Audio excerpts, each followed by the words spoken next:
Tonight, we're supposed to do a Lama Chepa Tok. Lama Chepa without Tok, which is a Guru Puja, which is a very auspicious prayer to do on this day. There's a lot of chanting and melodies and rituals involved, but I'm not going to do that. I'm not going to do that. It's because I always feel a Dharma talk is the best ritual. It's the best practice. It's the best blessing. Why is that? Well, I'm a Dharma teacher. My job is supposed to be teaching. So I think when I'm not around, then we can do other things. So doing rituals without knowing the meaning, doing chantings without a lot of concentration, there is some benefit. There is some good benefit, or else all the monks and all the masters and all the traditions of Buddhism around the world would not be chanting. There is definitely some benefit. But I find that if we give a Dharma talk, or if we explain the Dharma, and people listen to it, I think that's the biggest benefit. Because ultimately what we want is this: though the Buddhas can bless us, though the Bodhisattvas can inspire us, and though the rituals can relieve some temporary problems for us, I think the most powerful release or relief that we can have is from ourselves. So if we want release or relief from ourselves, we must not only say New Age words. Oh, love to the world, love to you, I love you, I forgive you, the world is fabulous, look at things in a good way, be positive, have a good state of mind. You hear that all the time with people who are spiritual or spiritualists, or you hear that all the time with people who are said to practice spiritual practices of whatever religion or denomination.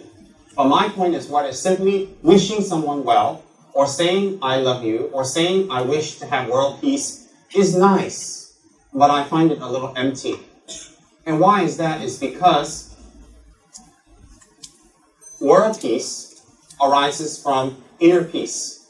And inner peace starts with the individual. If the individual doesn't have inner peace, there's no way that this person can influence world peace or even influence peace around people near them.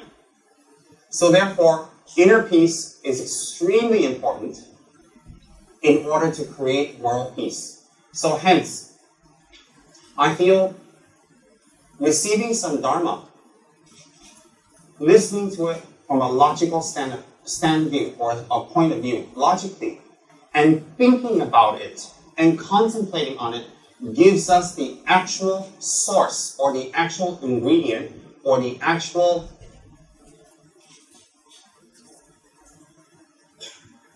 recipe to transform.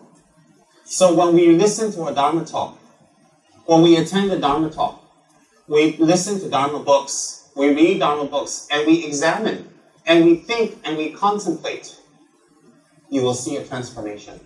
Buddhism is different than other types of faiths where you don't just simply carry a book around and quote from it and penalize people from it or be righteous about it and say you should do this, you should do this because in Lamrim it says that. Buddhism is not like that at all. In fact, Buddhism says whatever teachings you get, you should examine it, and you should question it, and you should check it, and you should look at it, you should think about it. And then if it is applicable to you, then you should apply it and transform. And the purpose of a Buddhist is not to carry a holy book around and be righteous or quote from it or penalize people from it. The purpose of a Dharma book for a Buddhist is that after a while, you don't need to carry the Dharma book around, but the book itself becomes you. You become the book. Meaning what? You have it memorized and you can talk, you can recite it verbatim. No. It means that your speech, your action, your motivation, your way of dealing with others becomes that of a Dharma person, a spiritual person. And that's the purpose. So hence, when we attend Dharma talks or we receive Dharma teachings, the purpose of that is to create world peace. If we sincerely look at ourselves, if we really look at ourselves, I don't mean to be critical, self-critical, but to be honest. If we really look at ourselves carefully and we examine ourselves carefully, We will check that we are extremely insecure, that we have a lot of fear, and we have a lot of regrets, and we also have a lot of anger. We will find that within us. And the horrible thing is, as we get older, fear, anxiety, anger, insecurity becomes bigger and bigger and bigger and bigger. And how do you know that? Because that will result in you becoming less cooperative with people. That your marriage doesn't become better. Or you just start ignoring people around you. You see, when you stay quiet, it doesn't mean that things are becoming better. It just means you're avoiding what's happening. So most people, when they get older, when these emotions are not addressed, it gets embedded deeper. It gets deeper and deeper and deeper. And when it gets very deep, whenever someone touches us or says something to us or triggers it, it comes out very strong. And that's what we call a habituation. So hence, what's very important is doing prayers is wonderful. Doing mantras is wonderful. Donating to the temples is wonderful. Going to see high lamas is beautiful. But those will not change our mind. Traveling long distances for pilgrimage, going to holy places, or immersing ourselves in our careers, making money, becoming famous and becoming well-known, will never, ever make us happy. Will never, ever give us peace. Will never, ever give us any release from our insecurity, fears, and anger. It will only hide it deeper and deeper and deeper. And everybody knows when a disease becomes very deep, it's very hard to cure instantly. So hence,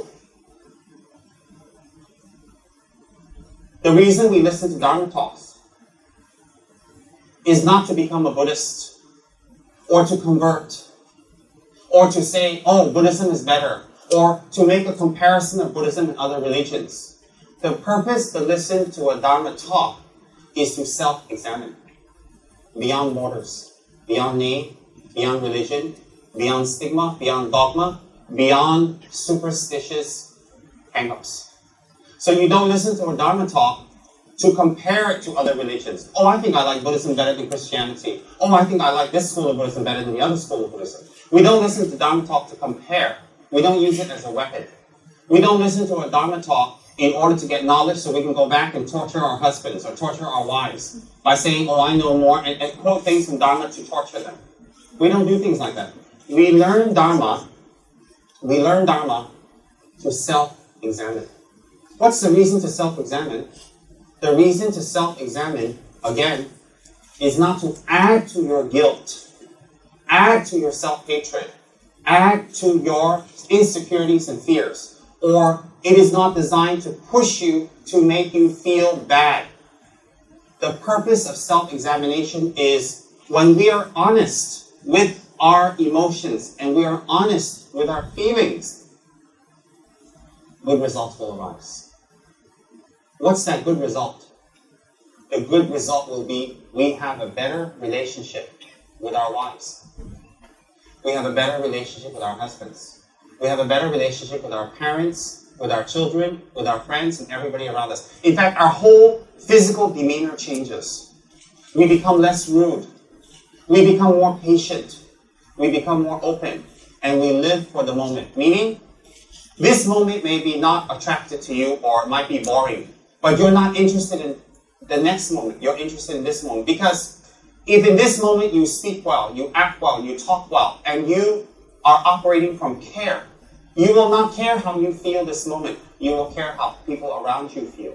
Whether you give them face, whether you give them care, whether you are making the people around you happy.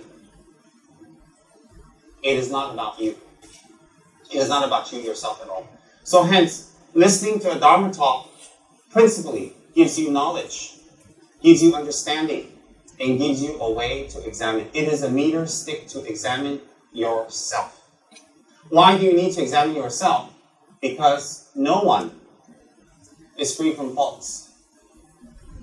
And as long as the causes of the faults are in you, then you will continuously make problems and difficulties for yourself and for the people around you.